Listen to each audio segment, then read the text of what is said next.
Ok. Bom dia, igreja. Paz seja convosco, amém? Vamos colocar de pé.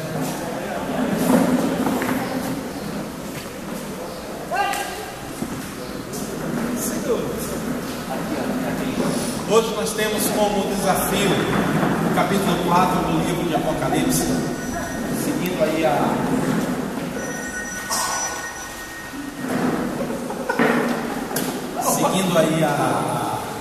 sequência dos estudos do livro de Apocalipse, versículo a versículo. Hoje nós vamos prosseguir com o capítulo 4, aonde vai ser mostrado a João aqui o trono no céu. Amém? Vamos orar a Deus em nome de Jesus. Amado Deus e Pai, te louvamos, ó Deus, pela oportunidade da vida. E queremos, ó Deus, reconhecer a necessidade que temos de obter do Senhor sabedoria para viver essa experiência, Pai. É uma experiência, Pai, onde somos marcados por tudo aquilo que nós não sabíamos e descobrimos na caminhada. Queremos nesta manhã, Pai, sermos tomados pela Tua Palavra, que a Tua Palavra se manifeste como vida e Espírito que ela é, e nesta identidade a Tua Palavra nos traga algo novo aos nossos corações, algo que sirva para nós, Pai, de alicerce, de calçado, de chão, para continuarmos, ó Deus, a nossa peregrinação aqui neste mundo, mas com uma consciência nova, renovada pela Tua Palavra, pelo Teu Espírito, e fortalecidos, Pai, em cumprir o Teu desejo. Deus, muito obrigado por cada vida que está nesse lugar, por aqueles que se apressam ao caminho, Pai. Que a Tua mão esteja sobre as nossas vidas, Pai. Que os nossos olhos sejam abertos. Em nome de Jesus Cristo, amém. E graças a Deus. Amém? Podemos assentar.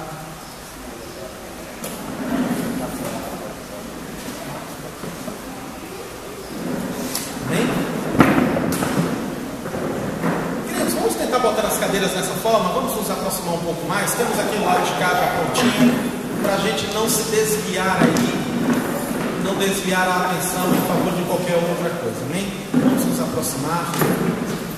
Eu sei que tem um grupo aqui que tem vindo com uma certa assiduidade, outros que talvez estejam iniciando o Apocalipse hoje conosco, e o que nós temos visto nessas últimas aulas e já está disponível no site, lá no site o.certo.com.br, você encontra lá as aulas que foram ministradas nos domingos anteriores, e já concluímos o capítulo 1, 2 e 3, falamos já sobre as igrejas, as cartas que foram enviadas às igrejas. E hoje nós vamos prosseguir com o capítulo 4. E para prosseguir no capítulo 4, eu queria só, junto com os irmãos, tentar fazer uma reflexão, queridos. Eu acho que isso é sempre bom quando nós estamos lendo um texto bíblico.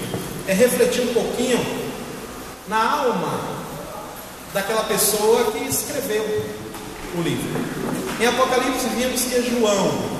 E João está saindo agora numa experiência de revelação do Apocalipse, da entrega do Apocalipse para ele. Naquele momento do capítulo 3, onde Deus deu mensagens, para as 7 igrejas. E João escreveu essas mensagens. Mas é bom lembrarmos que todo vaso de Deus, todo servo do Senhor, ele não está destituído da sua identidade, da sua natureza própria. Quando Deus usa alguém para ministrar uma palavra, para apresentar uma coreografia, para dar uma aula, para entoar um louvor, nós sabemos que Deus está usando um indivíduo, e que esse indivíduo ele é dotado da sua alma, das suas características pessoais. Nós sabemos que quando Deus nos usa para pregar uma palavra, nós sentimos o impacto da palavra. Não é como se Deus estivesse usando uma parede que não tem vida. É Deus usando alguém que tem identidade, que tem existência no universo e que, portanto, é dotado de sensibilidade, de razão. Então, nós entramos no capítulo 4 com um João que acabou de sair de uma experiência que com certeza levou ele a algumas reflexões, algumas preocupações, alguns medos, alguns anseios. João está saindo agora após ouvir um relato da parte de Deus, onde as coisas previstas para o futuro de João seriam coisas difíceis. A última igreja que nós estudamos aqui domingo passado foi a Laodiceia, e vimos que é a igreja do tempo presente, mas para aquela época de João, seria a igreja do tempo futuro. Imagina o João olhar para o futuro e ver que o futuro não é nada promissor, que o futuro para João seria um futuro de uma igreja morna, uma igreja aonde o dono da igreja, o Senhor da igreja, está exortando, ao ponto de dizer: olha, estou prestes a vomitar da minha boca. Então é neste contexto de realidade aí que nós estamos com esse vaso de Deus, esse escritor chamado João. Então João está num momento de depressão, num momento de desânimo, num momento de preocupação, num momento de temor, e de repente João é levado agora a uma outra dimensão, a uma outra experiência. Queridos, com isso a gente aprende que nós vamos viver os ventos contrários da nossa vida. Nós vamos viver as experiências difíceis da nossa vida. É natural termos medo, preocupação, anseio, tudo isso é muito natural. Mas o importante é que Deus sempre terá para nós uma nova experiência. E precisamos estar com esta consciência, de estarmos prontos e abertos para o algo novo de Deus para as nossas vidas. Talvez nós tenhamos aqui como referência a pastora Noemi. Talvez seja ela, dentre todos os presentes, aquela que traz um conjunto de experiências na sua caminhada com Deus. Mas eu tenho uma convicção plena que Deus ainda tem algo que possa surpreender a pastora Noemi, porque Deus, ele não é esgotável, ele é inesgotável. Então Deus é um Deus que sempre tem algo novo para nós, e aqui é o algo novo de Deus para João. E o que nós vamos ver é que Deus está revelando, mostrando para João o trono. Talvez a gente pense assim: para que eu quero saber que no céu tem um trono? Para que eu quero saber isso que eu vou acabar de ler nesse momento? Então vamos lá, vamos nos provocar com essa leitura aqui agora. Capítulo 4 de Apocalipse. Gostaria de pedir o apoio a alguns irmãos que tenham aí um lenço, uma toalha, um pano, porque eu sei que eu vou cancelar. E como estamos aqui sendo filmados em Full HD, os irmãos estarão vendo minhas gotas de suor por esta internet abençoado. Diz assim: depois dessas coisas, que coisas? De tudo aquilo que Deus falou para João sobre as igrejas.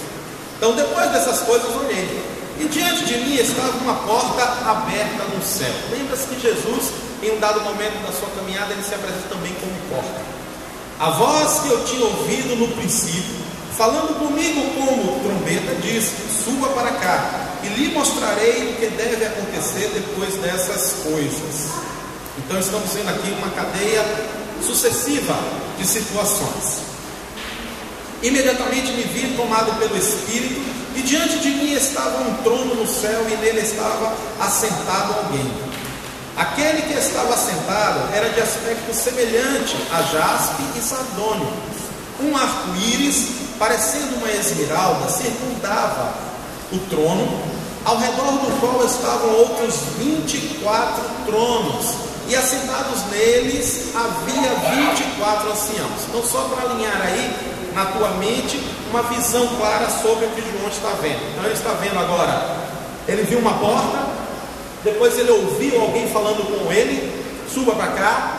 Em seguida ele disse que o Espírito o fez estar de pé, e de repente ele olha e vê um trono. E ele vê que não há apenas um trono, mas existem outros tronos que estão distribuídos ao redor, e são na soma 24. Então nós temos aqui 25 cadeiras, uma sala de reunião com 25 cadeiras, onde existe uma cadeira do chefão.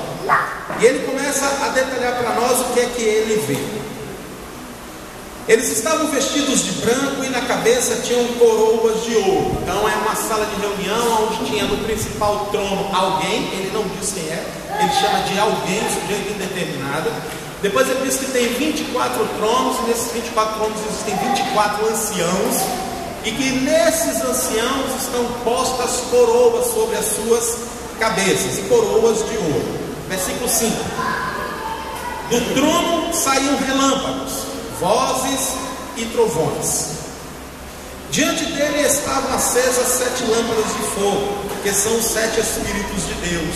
Lembra aqui do livro de Isaías, capítulo 11, versículo 12, que nós lemos aqui quando ministramos o primeiro capítulo de Apocalipse. Lá falou-nos sobre quem são esses 7 Espíritos de Deus, as 7 manifestações do Espírito Santo, como sabedoria, consolo, conselho, temor e outros lá. E diante do trono havia algo parecido como um mar de vidro, claro como um cristal. Amém? Talvez fosse aqui uma mesa de vidro. Queridos, eu quero chamar a atenção de vocês. O tempo em que João está vivendo, ele traz dentro de si os seus valores, culturas. O que João está tentando aqui, usando todo o material que ele tem à sua disposição no seu mundo cultural, é fazer uma comparação. Ele está tentando nos fazer entender o que é essa cena, baseado no seu conhecimento e experiência de mundo físico. Então ele começa a dizer, olha, parecia um mar de cristal, aquele negócio lá que eu vi. Olha, parecia um relâmpago, aquelas coisas que eu vi. Talvez, se o pastor Rodrigo fosse levado lá nos céus e tivesse a visão, ele dizia, rapaz, lá no céu tem uma estroboscópica lá que fica piscando. Por quê? Porque essa expressão é algo que está dentro do nosso contexto cultural, né? Tinha umas luzes lá, um pisca-pisca lá. Mas para ele aqui, para João, naquela época, estroboscópica, que é aquela luz que fica se pinicando, né? Pisca-pisca é algo que não existia. Então ele está trazendo o seu conhecimento e experiência de vida natural para tentar descrever aquilo que está acontecendo lá no céu. Então talvez ele não soubesse dizer mesa de vidro. Então talvez ele nos traga isso como sendo, diante do trono havia algo que parecia um mar de cristal. Lembre-se que esta visão do trono também na Bíblia foi registrada. Quem lembra quem foi que registrou a experiência de ter visto o trono do céu? João é o que nós vamos ver agora, que era o outro personagem bíblico. Ezequiel. Quadrangulares vocês não podem, meus filhos, ouçam o que o pastor está dizendo para vocês. Vocês não podem esquecer isso, meus filhos. Ezequiel capítulo 1, lembra da nossa pastora Aimee? Olha, vocês vigiem, estamos na internet, o Mário pode ver isso. Vamos lá. No centro, ao redor do trono, havia 4 seres viventes cobertos de olhos. Então, olha os personagens que estão presentes nessa reunião. No trono principal, alguém, 24 tronos, 24 anciãos com coroa na cabeça. E agora ele nos diz que lá também, nesse lugar, nessa sala de reunião, haviam 4 seres viventes cobertos de olhos, tanto na frente quanto atrás. O primeiro ser parecia um leão. O segundo parecia um boi, o terceiro tinha rosto como de homem, o quarto parecia uma águia em voo. Cada um deles tinha 6 asas e era cheio de olhos, tanto ao redor como por baixo das asas. Dia e noite repetem sem cessar: Santo, Santo, Santo é o Senhor, o Deus Todo-Poderoso, que era, que é e que há de vir. Toda vez que os seres viventes dão glória, honra e graças àquele que está sentado no trono e que vive para todo sempre, os 24 anciãos se prostram diante daquele que está sentado no trono e adoram aquele que vive para todo sempre. Eles lançam as suas coroas diante do trono e dizem: Tu, Senhor e Deus nosso, és digno de receber a glória, a honra e o poder, porque criaste todas as coisas e por tua vontade elas existem e foram criadas. Amém? Então aqui se encerra esta visão que Deus dá a João. E as características são bem marcantes. O trono, alguém. 24 tronos, 24 anciãos. Coroa na cabeça. Além desses personagens, prefiguram aqui outros seres, chamados de seres viventes. E é exatamente aqui onde nós conseguimos amarrar que João está indo no mesmo lugar ao qual Ezequiel havia ido há muito tempo atrás. Quem tem Bíblia, Ezequiel capítulo 1, versículo 10, e todo quadrangular tem que saber isso de cor. Ezequiel, capítulo 1, versículo 10. Quem achou, põe-te em pé e fala conosco.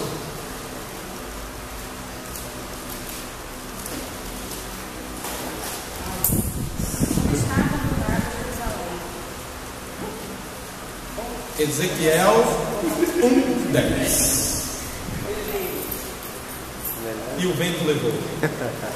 Escala Churrara. Posso ler? Por favor.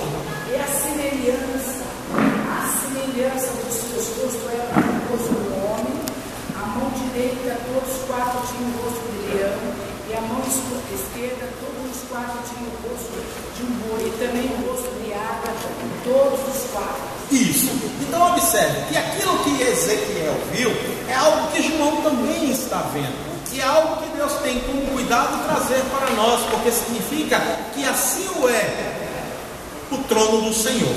Amém? E que aqueles seres que estavam presentes lá no tempo de Ezequiel também estão presentes no tempo de João. E que as características vistas por Ezequiel se assemelham em muito com as características vistas pelo próprio João. E os elementos que ele traz para nós é isso. Na verdade, queridos, vamos resumir aqui a história do seguinte modo. Se liga aí, pastora. Tanto Ezequiel quanto João foram arrebatados por Deus para participar de um culto numa igreja do Evangelho Quadrangular. Amém. Não tem jeito de correr, né? Eu tenho convicção plena, porque todos os símbolos da nossa igreja estavam presentes também nesse lugar. Então era uma igreja quadrangular e ela é constituída dessa forma. Agora observe que o texto narrado por João, ele não traz apenas as características físicas do espaço, ele nos traz também a composição de ordem naquele lugar, como ele nos oferece também uma percepção sobre a liturgia que está acontecendo naquele lugar. Então João, ele aparece meio que do nada, um personagem alienígena dentro daquele cenário, e ele começa a observar as coisas físicas, mas também o mundo vivível que está presente. Então ele vê alguém, vê 24, vê 4 seres que eles andam, as características marcantes daqueles seres viventes, mas ele vê também uma liturgia. E o que eu acho fascinante nesse texto trazido por João é que às vezes nós nos envolvemos tanto com o nosso mundo e os nossos anseios e as nossas lutas e os nossos projetos, que esquecemos que o céu é um lugar pulsante, é um lugar que tem vida, é um lugar em que a coisa está acontecendo lá agora, é algo dinâmico. Às vezes a gente vive tanto a nossa limitada existência que esquece que o mundo espiritual ele é dinâmico, ele tem vida própria, ele tem as suas liturgias, ele tem a sua organização, ele tem os elementos que o compõem, que determina a ordem, determina a hierarquia. Observe que tem um trono, queridos, é como se nós estivéssemos entrando talvez numa sala presidencial de uma grande empresa, onde lá você vê o trono e quando você olha ali, eu sei que é a cadeira do chefe.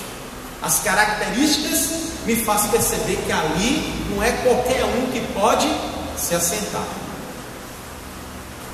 Depois ele vê 24 tronos e ele percebe que também não são 24 cadeiras cujo lugar está aberto para qualquer um chegar e sentar. Não.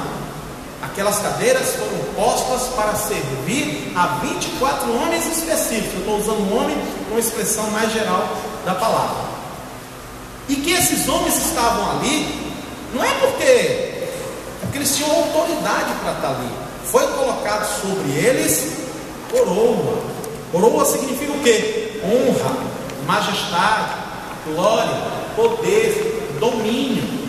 Significa que alguém que estava sentado no trono primeiro havia designado 24 anciãos, dando a eles não apenas posição, mas dando a eles também honra, glória, majestade, domínio.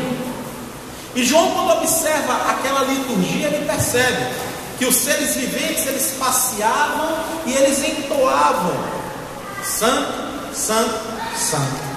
E toda vez que isso acontecia, que uma canção era entoada naquele lugar, ele percebia que a liturgia fazia com que os 24 anciãos se prostrassem diante daquele que estava sentado no trono, tirasse as suas coroas e depositasse aos pés daquele alguém, sujeito determinado, mas que ocupava o trono principal.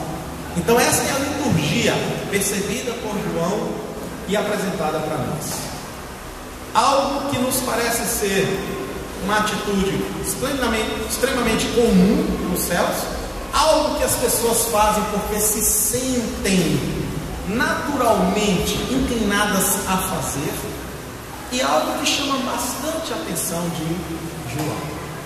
Queridos, o que nós estamos vendo aqui, na verdade, é como no céu o poder da glória que emana do Senhor consegue penetrar nos corações e nas vidas das pessoas, ao ponto de fazê-las de uma forma espontânea e natural render-se diante da glória de Deus.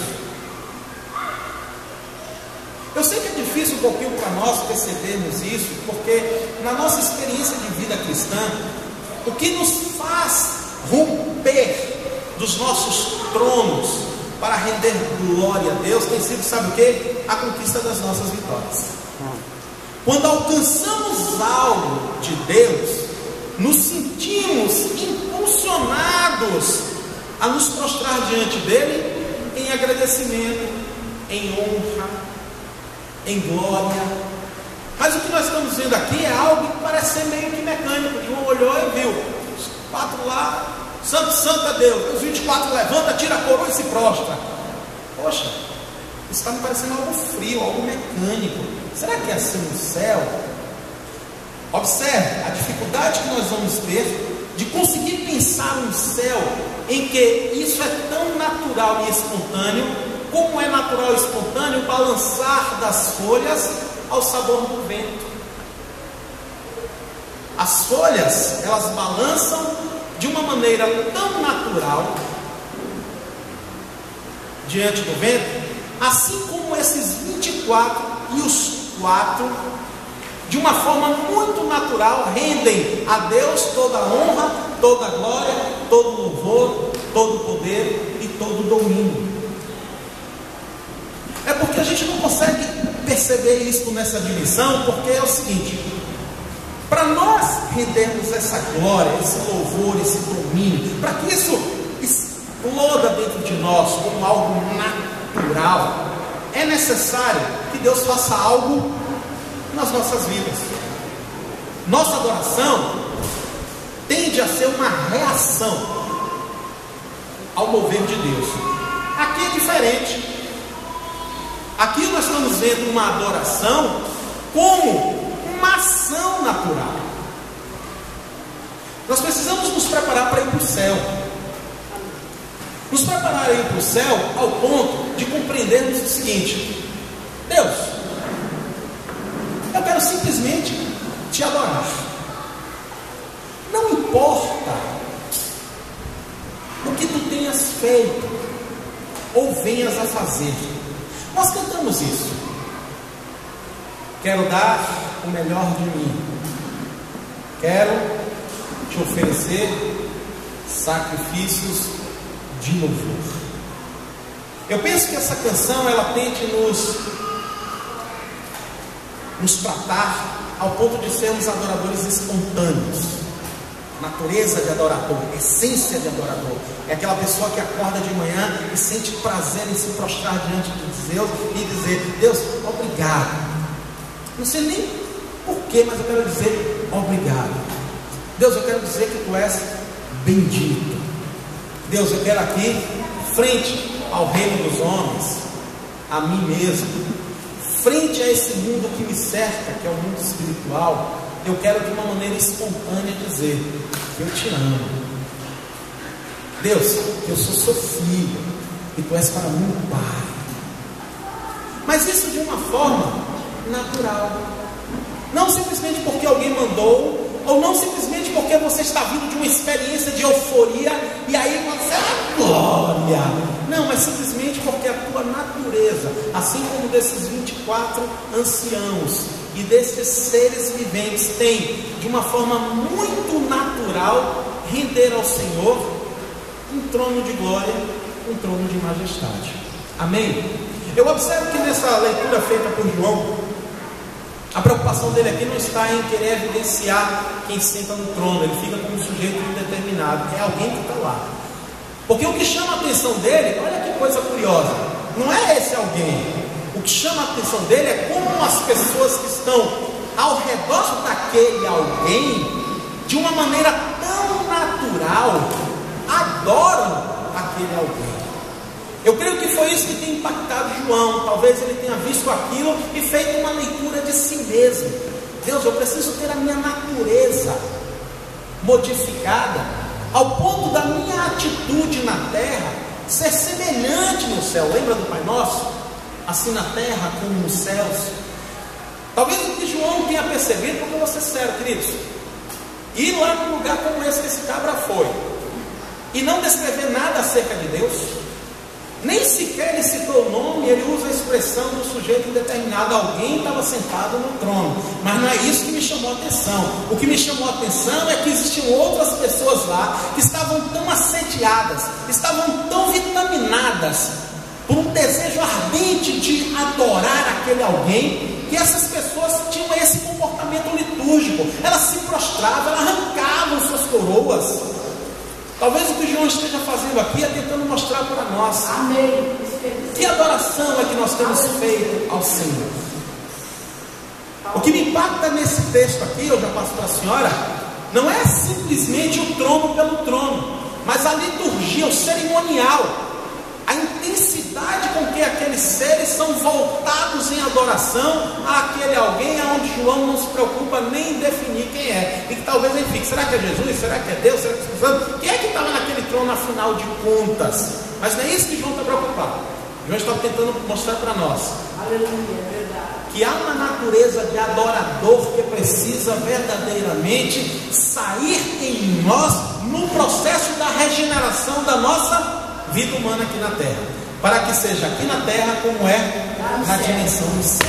Aí está um desafio para nós, que Apocalipse deixa, um desafio de sermos adoradores, não reativos à ação de Deus, mas adoradores simplesmente porque a nossa natureza é de adorador. Amém? Diga, meu pastor. Jesus, ele disse assim, meu pai trabalha até hoje. Aqui, por isso que você falou, Paulo, aqui está mostrando para nós o que vai ser lá no céu, o que nós precisamos ser aqui, porque não vai adiantar, se eu não ser isso aqui na terra, como que eu vou ser lá no céu? Eu acho que os anciões aí significa que também nós seremos anciões lá no céu. Nós também seremos alguém lá no céu que vai se prostrar, tirar a sua coroa e se prostrar diante do trono. Se nós sabemos fazer aqui na terra, como nós vamos saber fazer lá no céu? Isso. Olha que a gente está aqui numa seara interessante, que é a possibilidade que nós temos de, como dito no Pai Nosso, na terra como no céu,